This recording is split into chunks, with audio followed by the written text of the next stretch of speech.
Good morning student. आगे topic पढ़ने से पहले हमने कल क्या पढ़ा वो देख लेते हैं एक बार पीछे।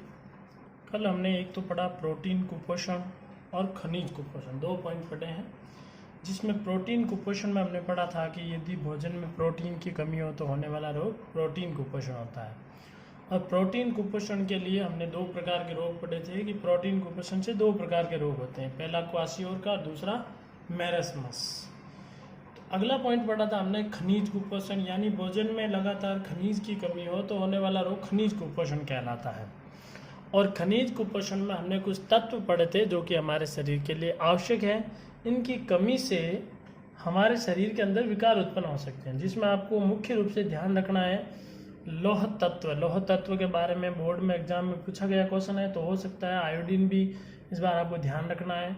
आयोडीन जो है वो थायरोक्सिन हार्मोन के निर्माण में सहायक है। आयोडीन की कमी हुई तो थायरोक्सिन हार्मोन का निर्माण नहीं हो पाएगा, इसकी वजह से भी गलघंड या फिर कोइट रोग हो सकता है। चलिए, इसके अलावा एक कैल्शियम जो कि विटामिन डी के साथ मिलकर हड्डियों को मजबूती प्रदान करता है।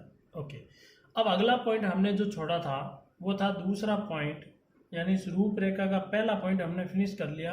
रूपरेखा का पहला पॉइंट था संतुलित तथा असंतुलित भोजन। उसके अंदर 3 प्रकार के कुपोषण आए थे, विटामिन कुपोषण, प्रोटीन कुपोषण व खनिज कुपोषण। ये कंप्लीट हो गया था, पार्ट का फर्स्ट पॉइंट कंप्लीट हुआ। सेकेंड पॉइंट है मानव स्वास्थ्य।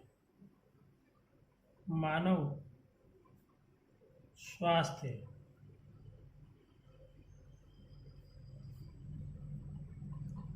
अब हम समझ गए होंगे कि भोजन में ऐसे बहुत सारे अवयव या ऐसे बहुत सारे पदार्थ होते हैं जिनकी कमी से हमारे शरीर में किसी न किसी प्रकार का विकार उत्पन्न होता ही है।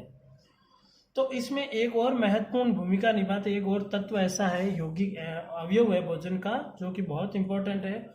वो भी हमारे भोजन का एक आवश्यक अंग है, यानी इसकी भी बहुत आवश्यकता होती है। आपको पता हो तो विश्व में जो जल है, विश्व में 3 प्रकार की अवस्थाओं में पाया जाता है। जल तरल अवस्था में पाया जाता है, यानी द्रव अवस्था में पाया जाता है, ठोस और गैस में। तो जल ही एक ऐसा पदार्थ है जो कि लगभग तीनों अवस्था में उपस्थित होता है। तो हमने जो पौष्टिक पदार्थ और उनकी कमी से होने वाले रोगों के बारे में पढ़ा, तो अगला पॉइंट आता है मानव स्वास्थ्य को प्रभावित करने वाला, वो है जल। तो हम पढ़ेंगे, पहले थोड़ा इसके बारे में बता देता हूँ आपको। जल यानी इसका रासायनिक सूत्र जो होता है वो होता है H2O, यानी कि जल जो है 2 हाइड्रोजन और 1 ऑक्सीजन से मिलकर बना होता है। दूसरी बात करें तो कैसा जल हमें पीना चाहिए और कैसा जल हमारे स्वास्थ्य के लिए लाभदायक है, उनके बारे में डिस्कस कर लेते हैं। तो अगला पॉइंट लेते हैं हम, इसका पहला पॉइंट, पीने योग्य जल के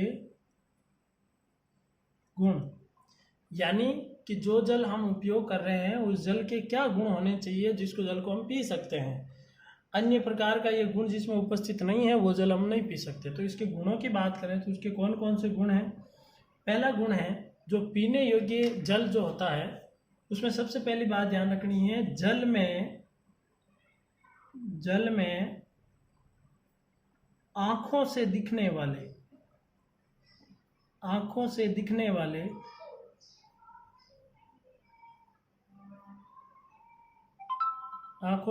वाले कण व वनस्पति नहीं हो। अर्थात जिस जल का हम उपयोग कर रहे हैं पीने के लिए, उस जल के अंदर एक तो दिखने वाले कण नहीं होने चाहिए, दूसरा उसके अंदर किसी भी प्रकार की कोई वनस्पति नहीं होनी चाहिए। उसी जल का हम उपयोग कर सकते हैं। अन्य प्रकार का जल जो भी होगा जिसमें ये गुण होंगे, कहने का मतलब ये गुण नहीं होंगे, आंखों से दिखने वाले कण भी हैं, वनस्पति दिख रही है, इसका मतलब वो हमारे शरीर को किसी भी प्रकार रोगग्रस्त कर सकता है। दूसरा पॉइंट हम ध्यान रखेंगे, जल की पीएच बराबर 7 होनी चाहिए।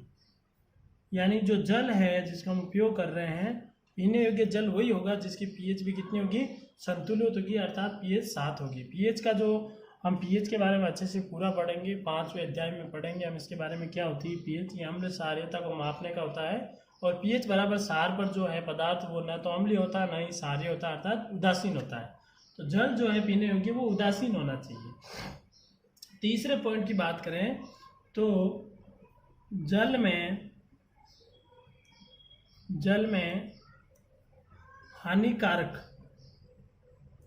हानिकारक सूक्ष्म जीव नहीं हो।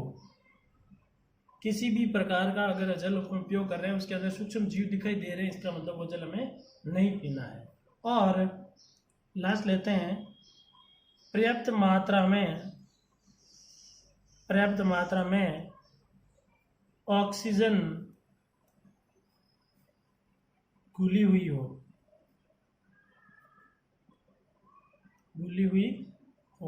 यानी उस जल के अंदर पर्याप्त मात्रा में ऑक्सीजन भी घुली हुई होनी चाहिए। इसके अलावा एक और पॉइंट है, वैसे में जल निर्मल, शुद्ध और गंधहीन होना चाहिए, जो कि कोई खास नहीं है। तो ये 4 पॉइंट हो गए जल के बारे में, पीने योग्य जल के गुणों के बारे में। तो पीने योग्य जल कौन सा होगा? जिस जल में आंखों से दिखने वाले कण व वनस्पति नहीं हो। ये बोर्ड में पूछा हुआ क्वेश्चन है, ध्यान रखिएगा, बोर्ड में पूछा हुआ क्वेश्चन है। पीने योग्य जल के 2 गुण लिखते हुए दूषित जल के 2 दुष्प्रभाव लिखिए।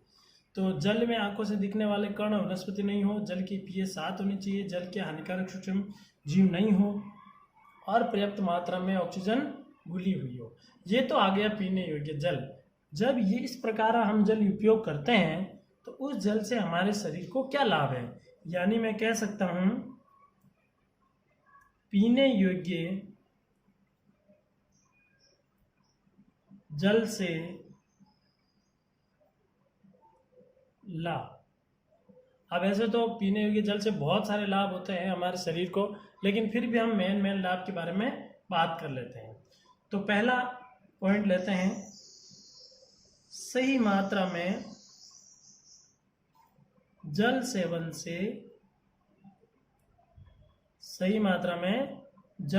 से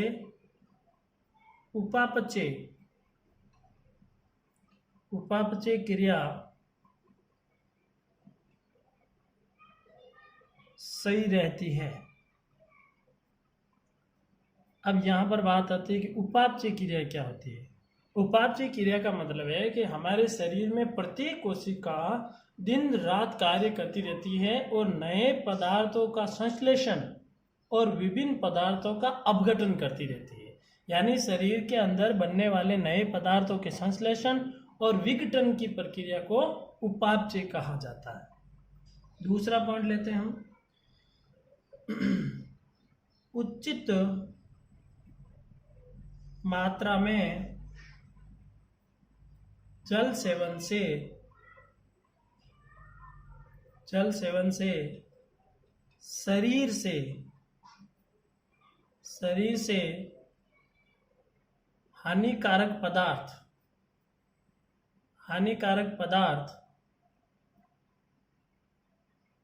बाहर निकल जाते हैं तथा पथरी का खतरा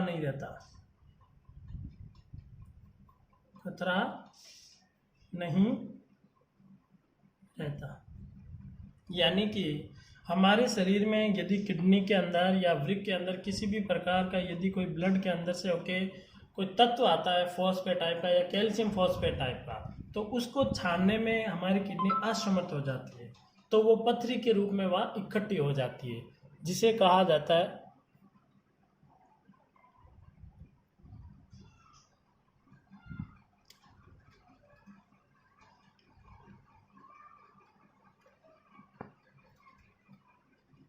चलिए, उचित मात्रा में जल सेवन से शरीर से हानिकारक पदार्थ बाहर निकल जाते हैं तथा पथरी का खतरा नहीं रहता। यानी कि हमारे शरीर में किसी कारण से अगर पथरी जमा हो जाती है तो पथरी शरीर से बाहर निकल जाती है। चलिए अगला पॉइंट लेते हैं, पर्याप्त मात्रा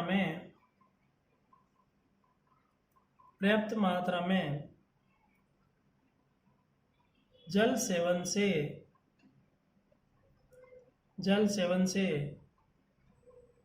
शरीर में ऊर्जा तथा स्फूर्ति बनी रहती है। यानी पर्याप्त मात्रा में अपन डेली रूटीन में जल का प्रयोग करेंगे तो शरीर के अंदर ऊर्जा बनी रहेगी, स्फूर्ति बनी रहेगी और थकान का एहसास भी नहीं होगा। इसके अलावा देखा जाए एक और ले लेते हैं, हालांकि और भी बहुत सारे होते हैं बट इतने काफ़ी है, मेन अपन ले लेते हैं। दूसरा अपन कह सकते हैं कि शरीर में अनावश्यक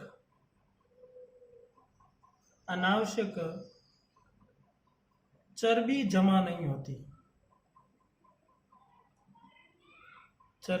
नहीं होती और रोगों के संक्रमण का खतरा भी कम हो जाता है।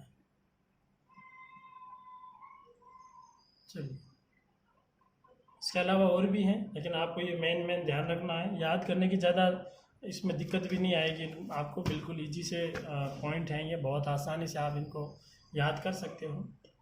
चलिए, अगला जो पॉइंट है वो बोर्ड में ऐसे क्वेश्चन पूछा भी गया है अगले पॉइंट से, वो है कि यदि हम किसी कारण से दूषित जल का सेवन कर भी लें, दूषित जल के दुष्प्रभाव, यदि हम दूषित जल का सेवन कर भी लें तो उसे हमें किस प्रकार के रोग उत्पन्न हो सकते हैं। तो दूषित जल के दुष्प्रभाव, आप दूषित जल का जब प्रयोग करेंगे तो दूषित जल में जो है विषाणु, जीवाणु, प्रोटोजोआ, कृमि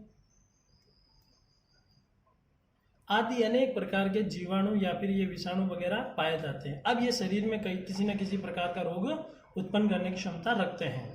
तो जैसे मैं बात करूं तो यदि हम दूषित जल का प्रयोग कर लें तो कुछ रोग हो सकते हैं हमें। जैसे पहला मैं बात करूं तो वो है हैजा। अब हैजा जो है, हैजा रोग जो है जिसे कोलेरा भी कहते हैं, हैजा रोग है ये एक जीवाणु से होता है और उस जीवाणु का नाम है विब्रियो कोलेरी।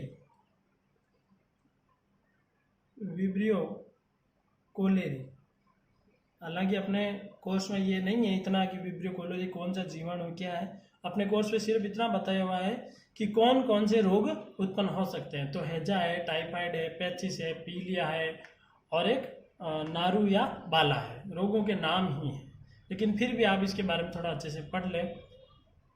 तो हैजा जो है वो जीवाणु है, जीवाणु की वजह से होता है और जीवाणु का नाम है विब्रियो कोलेरी। अब लक्षण और बचाव मैं आपको सिर्फ मौखिक रूप से बता देता हूँ, आपको लिखने की आवश्यकता नहीं है। तो लक्षण की बात करें तो लक्षणों में जैसे व्यक्ति को उल्टियाँ होने लगती है, दस्त लगने लग जाते हैं, शरीर में जल की कमी आ जाती है, बुखार हो जाता है और प्यास लग जाती है। क्योंकि दस्त लगेगी, पानी की कमी होगी तो प्यास तो लगना स्वाभाविक है। बचाव में क्या है कि व्यक्तिगत स्वच्छता रखनी पड़ेगी, अच्छी आदतों को अपनाना पड़ेगा और ऐसी स्थिति में जल को भी उबाल कर पीना चाहिए और ORS घोल का प्रयोग करना चाहिए, ओरल रिहाइड्रेशन सॉल्यूशन। चलिए, अगला अपन लेते हैं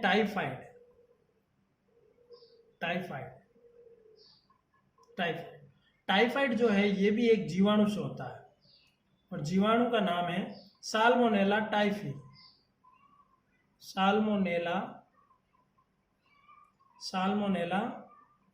टाइफी।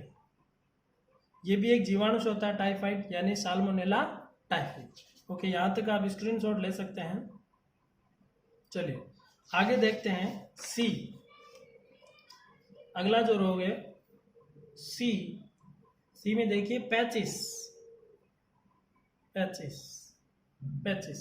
ये भी एक जीवाणु से होता है और जीवाणु का नाम है ई कोलाई।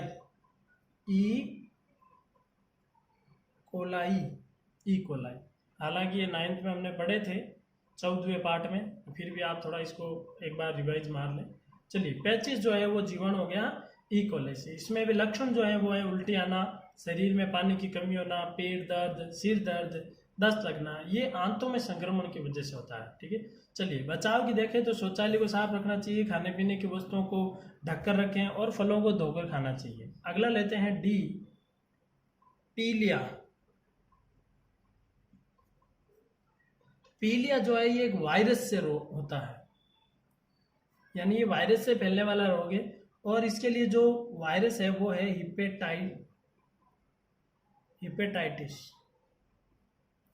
अब पीलिया को ही हिपेटाइटिस भी कहते हैं, तो हिपेटाइटिस कहो या पीलिया कहो एक ही बात है, क्योंकि इसके वायरस का नाम है हिपेटाइटिस, इसलिए इसका पीलिया। चलिए पीलिया में क्या होता है कि तेज बुखार आ जाता है, वैसे में नॉर्मल है ये, तो आप इनके बारे में लक्षण तो काफ़ी सुने भी होंगे, आँखों और नाखून पीले हो जाते हैं, है ना। मूत्र का जो उत्सर्जन करते हैं तो उसमें पीलापन बहुत ज़्यादा हो जाता है अधिक मात्रा में। तो क्या करना चाहिए, इसका यही उपाय है कि उचित मात्रा में जल का सेवन करना चाहिए ज़्यादा से ज़्यादा, ताकि बनने वाले शरीर के अंदर जो लिवर के अंदर बिलिरुबिन नामक पदार्थ बढ़ जाता है उसकी वजह से ये पीलापन आ जाता है। तो उचित मात्रा में ज़्यादा से ज़्यादा पानी पिए, इसके अलावा चिकित्सक से सलाह लेनी चाहिए। चलिए अगला लास्ट आता है ई, जो कि बहुत इंपॉर्टेंट है, ध्यान रखिएगा इसको। नारू या इस रोग को बाला भी कहते हैं, नारू या बाला। ये रोग जो है ये कृमि से होता है और उस कृमि का नाम है ड्रैकनकुलस मेडिनेंसिस।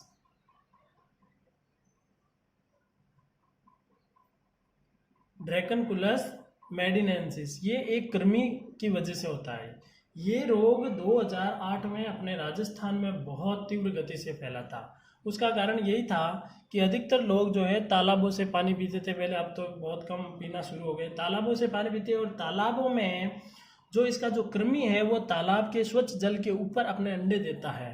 ड्रैकनकुलस मेडिनेंसिस जो मादा है वो शुद्ध जल के अंदर उस पानी के अंदर ऊपर अंडे देती है, और इसी जल का किसी वजह से अगर अपन सेवन कर लेते हैं तो जो कृमि है जो हमारे आमाशय में पहुंचकर आंतों में पहुंचकर वो अंडों से लार्वा होकर वृद्धि करने लगता है।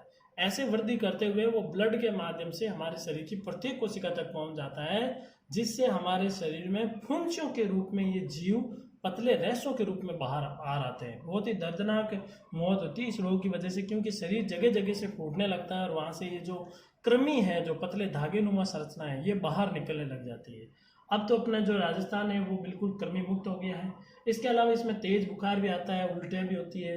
बचाव वही है कि भाई जो पानी आपने पिया है दूषित वो साफ होना चाहिए, यानी जल को छानकर उबाल कर पिए, और नदी तालाब आदि में किसी भी प्रकार की गंदगी ना करें। जानवरों को बाहर से ही पानी पिला दें, अंदर गंदगी कराने से पानी और ज़्यादा अशुद्ध हो जाता है, इसकी वजह से रोग भी हो सकते हैं। और कुछ लोग तो कपड़े भी धोते हैं, स्नान भी वहीं तालाब में करते हैं जिस तालाब लोग पानी पीते हैं।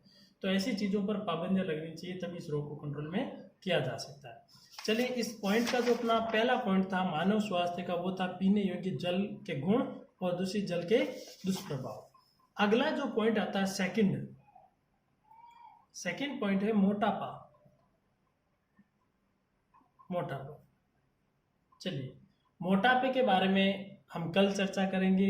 आज की सभा को यहीं समाप्त करते हैं। चलिए जय हिंद, जय भारत। एक बार इनको देख लो अच्छे से, कुछ छूट गया पीछे से, जैसे टाइफाइड आया नहीं तो वापस एक बार चेक कर लो।